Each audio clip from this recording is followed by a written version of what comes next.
So the question in the movie clip was asked, what position do you play? And it ties into a question that Peter McClellan, my good Scottish friend, asked last week. And it was basically, how do you discern what God's... I don't know why that's up there. That's the wrong slide. There we go. Hey, he asked this question, what does it mean to follow God's plan? And, how do you figure out what part you play on the team? Is it purely talent-based? Does it have to do with somebody else choosing your position for you? How do you figure out what path you go down in life? And so because my Scottish friend asked the question, I found a good Scottish path illustration. But today we're talking about 3 C's, and we're going to add 1 or 2 C's along the way. But just how to figure out what path to go down in life. And we're walking step by step through the letter to the Ephesians from the New Testament, and we've arrived at chapter 4. And initially, I plan out my preaching schedule about 9 months in advance, and I had planned out 6 weeks for the book of Ephesians, 1 per day, or 6 days, 6 chapters.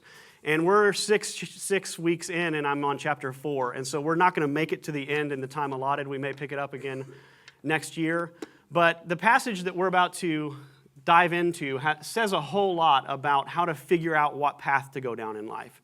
How do you know that you're on the right team, in the right position? And so last week we talked about the end of chapter 3 where it says, Paul is praying for his friends, and he says, he may strengthen you with power in your inner being. So God wants to do an internal work in you, not an external work. And the internal work causes external results. And it says, so that Christ may dwell in your heart, and it says his power that is at work within us. So in chapter 3, he paints this picture of God wanting to be in you, doing something internal in you. And what happens is what is internal in you always comes out. So it's one thing to pray to be patient, for example.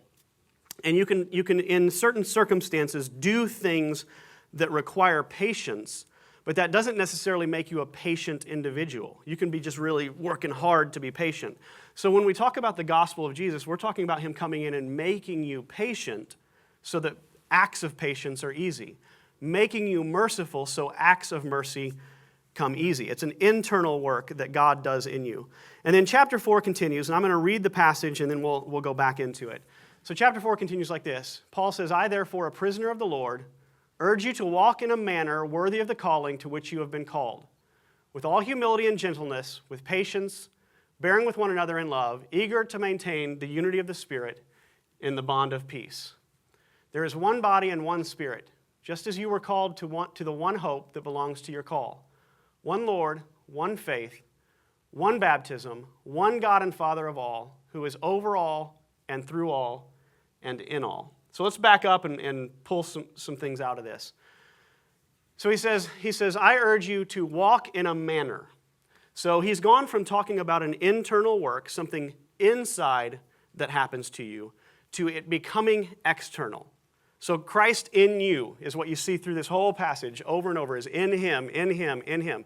So once God is in you, it affects how you act. It affects how you go about your day. It affects how you spend your time. It affects your conversations. It affects where you spend your money. And he says, I'm asking you to make that internal thing now external. And this whole chapter is about what that tends to look like. And so he says, I want you to walk in a manner worthy of the calling you've received. And then he starts hitting some characteristics. He says humility, gentleness, and patience. And so the first C of trying to figure out what path you're supposed to be on in life. So he's talking about what you do. What does the internal effect cause in you? And he starts talking about your character. He starts talking about the way that you are and the way you act towards people. And so the first one, and for whatever reason, my slide's messed up there, but for whatever reason, when I read this passage where it says gentleness and patience and humility, I try to, it sounds like soft to me, easy to touch, not abrasive and angry and harsh, but something softer and gentler. And I thought of a feather, and that's why there's a picture of a feather up there. But if it comes down to what our character is supposed to be like when it comes to conflict, which we'll talk about in just a moment, when it comes to how we deal with other people, anger rising up in you, being offended, being harsh, attacking, doesn't seem consistent with the character of Jesus. That there's this softness. There's a movie clip from the movie Gladiator where Joaquin Phoenix character, Commodus, is sitting, and if you've seen it, he's sitting in front of the Senate, and he's spinning a sword on the ground. It's jing, jing, jing, jing, jing, jing, jing, jing, jing, jing, jing, as he's spinning it around. And the Senate is trying to get him to take action. And they ask him, what is his plan? And he says about the Romans, he says, I'll show them they are loved. I shall hold them to my bosom and embrace them. And Gracchus, one of the senators, says to him, have you ever embraced someone dying of plague, sire? And Commodus returns to him. He says, no, but if you interrupt me again, I assure you that you shall. So he rises up kind of harshly. He's not like a feather at all when Gracchus is speaking to him. But then his sister chimes in, and his sister says, Senator, my brother is very tired. Leave the list with me. Your emperor will do all that Rome requires. And Gracchus says to her, my lady, as always, your lightest touch commands obedience. There's a difference between commanding obedience and demanding obedience. And it's an important difference when we talk about conflict resolution and how we treat other people. Demanding obedience or demanding friendship or demanding anything is saying, you will do this based on what I say. You must do this. It's an arrogance and it's abrasive. But to command respect or to command leadership is to, by someone's own volition, to see that you are worthy of being followed, that you are worthy of their attention, you are worthy of obedience. And so you want to command as a leader, command respect, not demand respect. And I think that's part of what Jesus or what Paul is getting at in this passage is that it's a powerful thing to lay down the abrasion, to lay down the anger, to lay down the vitriol, and become soft in these situations. And I was in court one time. I was observing a court case between a landlord and a tenant. And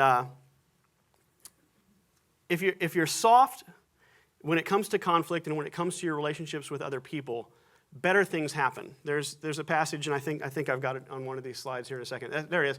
A soft answer turns away wrath, but a harsh word stirs up anger. When you're soft towards people, when you're patient, gentle, and humble, good things happen. When you're angry and abrasive, it tends to push the conversation in a direction you don't even want it to go.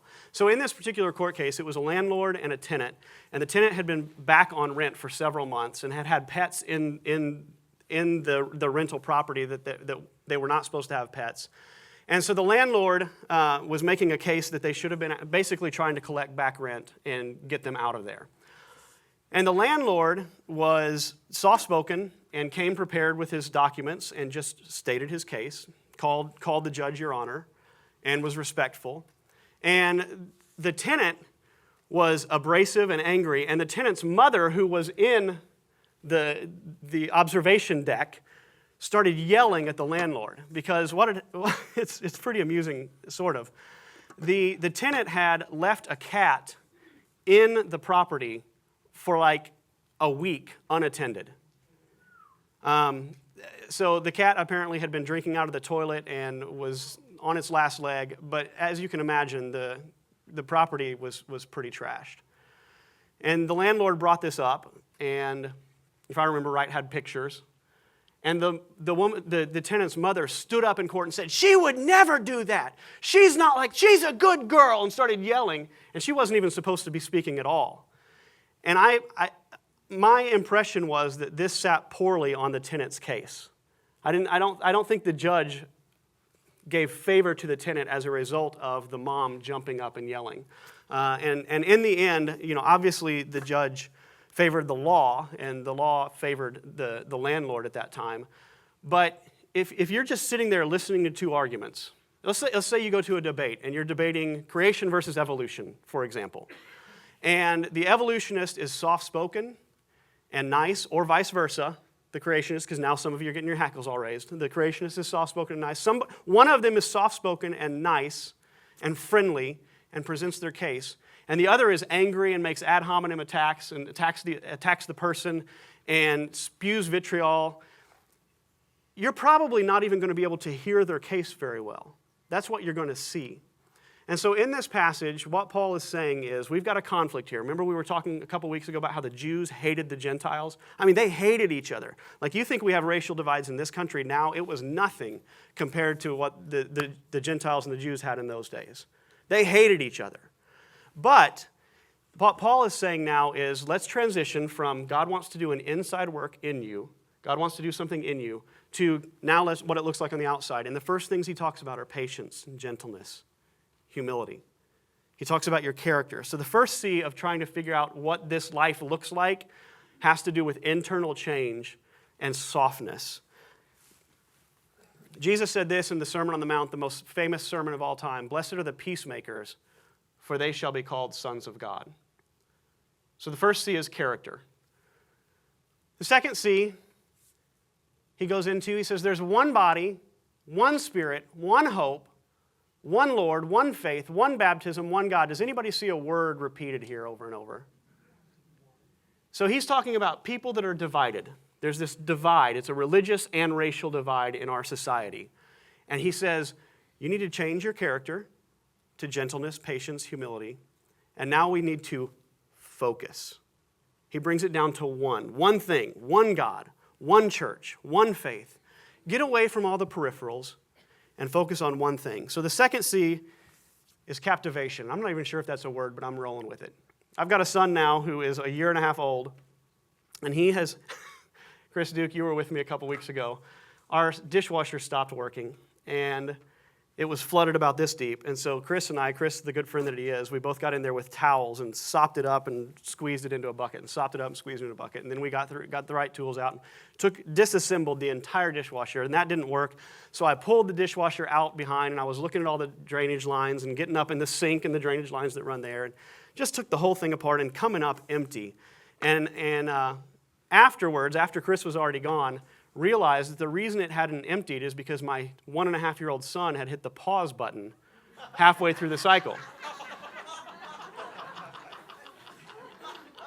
You know, just these wonderful moments. And my son is captivated with our dishwasher.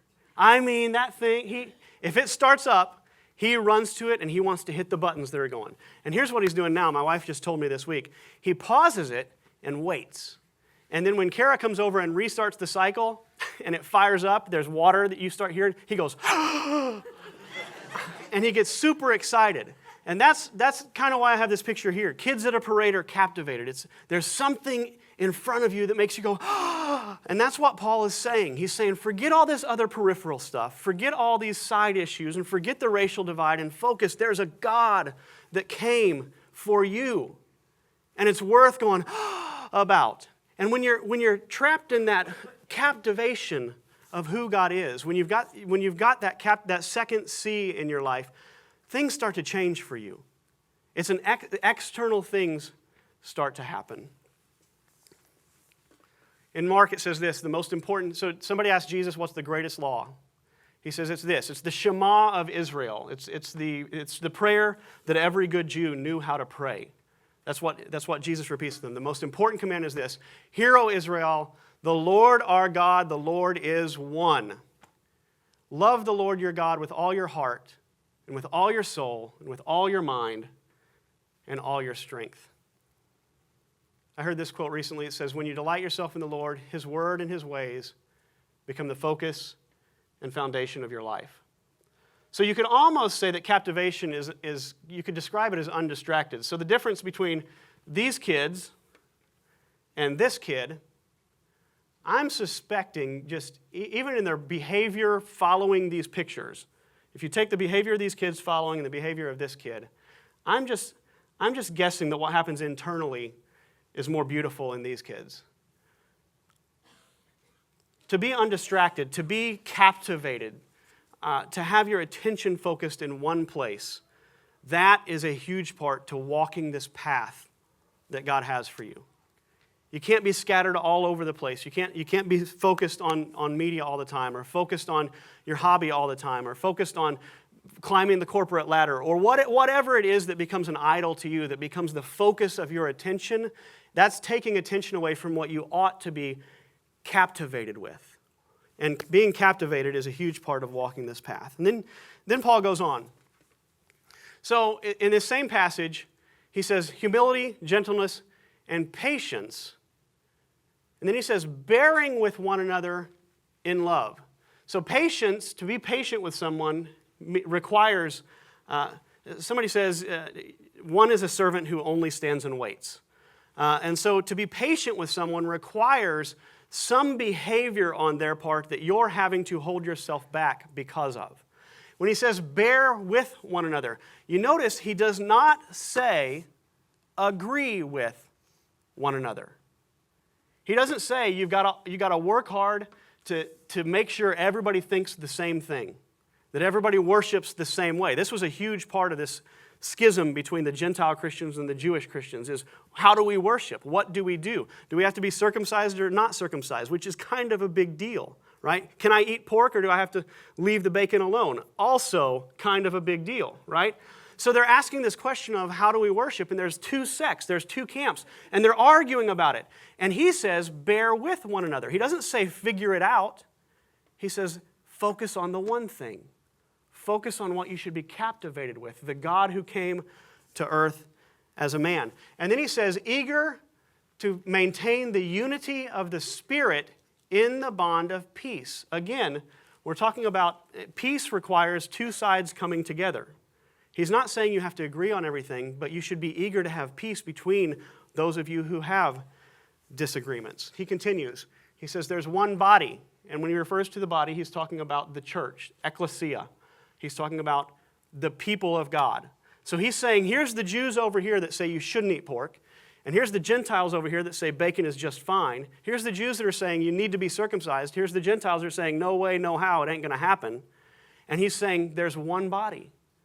So there must be something in between that overarches and overrides all of that. So captivation is a huge part of going down the path it has for you. But the second is community. The third. So there's community, there's relationship, there's family between the body of Christ.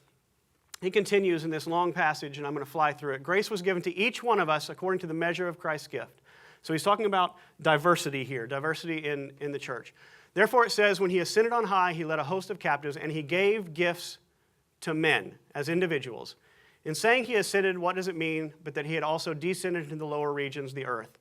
He who descended is the one who also ascended far above all the heavens that he might fill all things. This is a long way of saying God came to earth. He continues, and he gave the apostles, so those were the original people that Jesus called to follow him while he was on the earth. The prophets, those are the people who speak on God's behalf. The evangelists, those are light bringers. They're people who go out and spread the message of Jesus. The shepherds, which is in most translations how they translate as pastors, it's pastoral. You're watching over the flock, which I hate the words shepherds and flock nowadays, but hey, people use them. And teachers. Now, I wear the title pastor around here, but I'm not a pastor. I'm not pastoral. I would put myself more in the teacher category with the occasional prophet category, but to even say that is like, well, man, aren't you hoity-toity? Okay, so nix the prophet thing. I'll roll with teacher, but don't call me Teacher H because that just sounds weird. So it says that these people have been given to equip the saints for the work of ministry. That's the job of the prophets, the apostles, the evangelists, the pastors, and the teachers, is to help the people do ministry. That's the job that leaders have. And it says it's for building up the body of Christ, ecclesia, the church, until we all attain unity of the faith and of the knowledge of the Son of God, to mature manhood, which means the literal translation is more like mankindhood, so it applies to guys and ladies alike. It says, to the measure of the stature of the fullness of Christ, so that we may no longer be children tossed to and fro by the waves and carried about by every wind of doctrine, by human cunning, by craftiness and deceitful schemes. In other words, if we all work together and we learn, we won't be tricked. Rather, speaking the truth in love, we are to grow up.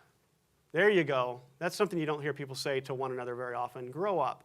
We're to grow up in every way into him who is the head, into Christ, from whom the whole body, joined and held together by every joint with which it is equipped, when each part is working properly, makes the body grow so that it builds itself up in love. So here's my third my third C of the day, and a buddy of mine, and it's cooperation. And the other C, the plus one or two, man, I'm sorry to do that to you. The plus one or two is community and cooperation kind of go hand in hand. So he goes from captivation, seeing there is one God, to all of us together being captivated as a family. And I used Jordan because Jordan and I had lunch this week, and he was asking kind of the same question Peter did, is how do you know the path?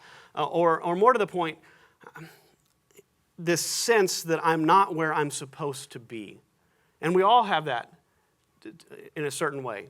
But when I look at Jordan's life, I see the 3 C's. I see that he has character. There's a softness and a gentleness to Jordan that I think is beautiful and fantastic. I see that he's captivated with Jesus and that he's given his life to Jesus. And then I see that he is working cooperatively in community. There's no one here probably at the church that would be more likely to say yes if there was a need. You take Jordan Mitchell and you call him up and say, man, the sewage line at the theater broke and somebody needs to go mop up the bathrooms before service Sunday. I'm sorry to the rest of you, he's the first guy I think of. He's the guy that if I say that needs to be done, he'll say, where's the mop? Where's the bucket? He's generous towards the church. He's generous with his time. He's generous in his friendships. And so now, is he a pastor or prophet or apostle or teacher? In a sense, maybe a couple of those might apply a little bit, but no, not in general. And that's where we mess up when it comes to trying to figure out the path, is we focus on what we do instead of who we are and what we're focused on. And that's what Paul is saying in this passage is if you want to know that path, it's more about what you're looking at and how your character is being shaped than it is what you're doing. And it's all done in community. I heard this quote from my buddy Nate Collins this morning. He said, if you want to go fast, go alone. If you want to go far, go together. 1 Corinthians 12 says this. It says, there is one body, but many parts. And so the idea Paul is expressing here is that there's 3 C's. Actually, I'm expressing the 3 C's. I'm inserting that into what Paul is saying. But there's 3 C's to figuring out this path that you're supposed to go down in life. And it's not even so much about the path or the journey or the destination. And he says it has to do with your character. Who are you? How are you being shaped as a person? What is your focus in life? Is Christ the center? Is he what you're infatuated with? Do you sit around and wait for him to do something, and when he does, go, oh, and that's what captivates your life? That's part of the path that you're supposed to be walking down. And then the third is this idea of community, this idea of cooperation. So even as people dedicated to Jesus, we say things like, well, my path is to become a pastor, or my path is to become a campus minister, or a Speed the Light advocate, or whatever it is. We look at all these things that we're supposed to do. And I think Jesus would say more that there's this big thing that he's doing all over the world. And it's not about you figuring out who you are. It's more about figuring out what piece do you play in that grand operation that he's performing now and will be performing for the rest of history. And he closes the passage with this. Oh, that's the beginning of the passage. Oh, okay, I'm back, I'm good. He says, I therefore, sometimes you guys wonder where I went, and I'm not even going to tell you. I therefore, a prisoner of the Lord, urge you, and I want you to look for a common word that was probably missed the first time we went through this passage. You may have picked up on it. But he says, walk in a manner worthy of the calling to which you have been called. And he continues, you were called to the one hope that belongs to your call. Anybody happen to see it? Yeah. We did the song, Come Home this morning. What's the title of the song? Yeah, softly and tenderly. Hey, that fits in nicely. Softly and tenderly, Jesus is calling. And the indication is, in this passage, is that there's some master of all. You see that in one Lord over all, one baptism, one God, one Christ, one body, that there is something unifying happening in the world. And this word called, that's the word you're looking for when you say, what path should I go down? You're looking for that divine voice that is overarchingly looking at the world and knows what needs to be done and knows who you are and knows what your talents are and knows what your demeanor is and knows who your friends have been and what your experiences have been up till now. And he sees this grand mosaic that's being knit, and he knows exactly where you belong. And so character, captivation, and community or cooperation all ties into what it means to be called. He's calling you. He says, Molly, you are mine. You're my beloved. He says that to all of you in the room. He says, you are special and you are designated. We talked earlier about that God loves you as an individual. And what he wants to do is shape who you are and how you are. He wants to reveal himself to you so that you're captivated and in reverence and awe. And then he wants to insert you in a community that you can cooperate with to accomplish his grand design on the earth. So if you're looking for the 3 C's, that's where it's at. If you're looking for the path, what you're looking for is a calling. And the calling can be described in those words. He closes the passage with this. Rather, speaking the truth in love, we are to grow up in every way into him. That's the goal. If you want to know the path, grow up into him, who is the head, into Christ, from whom the whole body, joined and held together by every joint. We read this before. Then he says, when each part is working properly, that body grows. So it's each person, every pew sitter in here, even though we don't have pews, every butt in every seat in here, that butt was designed. Man, I'm getting way off track right now. I'm backing up. All of you as an individual was designed as a part in this grand mosaic that God's doing. And so the question would be, have you found that place? What part in the grand community of God are you filling in? And that is, in my opinion, the focus of where your attention ought to be.